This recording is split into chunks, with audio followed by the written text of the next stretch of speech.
Without any further ado, I welcome Mariano Browne, who will be speaking to you this morning on productivity improvement. And if any of you are ardent listeners, you know that this is a bugbear for Mr. Browne. So let's welcome him. Thank you very much, Ardeen, and thank you very much to the audience for the introduction. I'll start with just a couple points to define a definition of work ethic, productivity, and culture as a background to what we're going to talk about if we have to talk about improving productivity. And I think there's a critical issue for us from that perspective, in that oil and gas, I have to say, is both a benefit and as well as a curse. Insofar, in many instances, when we go through boom conditions, the work ethic, if you want, the productivity begins to fall off in other areas, largely because we spend, generally speaking, more than the rest of the economy earns, both from a foreign exchange point of view and an income basis. So that, in a sense, we do very well off our hydrocarbon reserves. And we seem to forget that for us to move ahead in life, there are a couple other things that we have to do. So if we look at those three things, work ethic, I define as I believe that work is morally good. Of course, it really depends on your set of values, but this was the easier definition rather than talk about values, which is also subsumed in the last part, culture, attitudes, customs, beliefs that distinguishes one group from another, and also one country from another. As distinct from productivity, which is in the middle, how do we get more output from a given input? And that's the simplest way of putting it. Of course, in the short run, you could work a little harder. But the bottom line is if we work harder in the short run, that effort is generally not sustainable in the long run. So that you need to do a number of other things to build up the concept of productivity. Working hard is one, improving the work rate is another, but it has to be sustainable.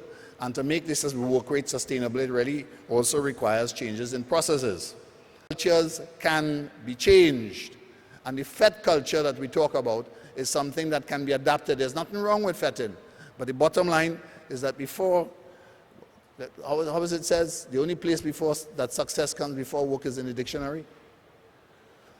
So what we have to look at is making the changes between the structures, the cultures, the empowerment. But in the middle of it all is a vision and a strategy. And we have to think about that in the context of where does a country want to go? How do we want to do it? It's not just simply getting there by organization, but it also has to be put in a rubric and a framework. Remember that graph we talk about, the competitiveness index, the factor-driven, the innovation-driven, the efficiency-driven? Well, those are all set in the context of the prevailing institutions. And the prevailing institutions, if you want, form the hard structure. The culture are the soft issues, the value sets. And we'll deal with that a little bit. And processes are the things that we have to do to make it change, so we get the empowerment in that Venn diagram. And also, just to put it in another context again, culture, subculture, individual culture. In other words, at any one stage of the game, there's no one prevailing culture. A culture is really a subset as part of a Venn diagram of a series of things. We all come with different influences, and we come with different value sets. And the reason why I'm running is because I have a lot of material here, and I only have 20 minutes. So I'm moving fast. So just to put it now in a wider context, the values are what the individual comes with. He gets it from his home, he gets it from the family, he gets it from the people he interacts with, and that forms the core of your being, which goes also into a code of ethics, which also comes from your home, religion, and a whole other series of influences for you to get to that particular point. But the policies and procedures are what we do in companies, what we do in organizations. And that provides, if you want, the wider behavioral framework that we have to look at. So this just gives you a little schema of the things that we have to change.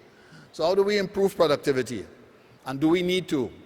Well, I only need to remind you when we went through our first boom, that the Prime Minister who presided over that period, or at the end of that period, he was voted out of office, one George Chambers, who actually turned out to be a very good finance minister,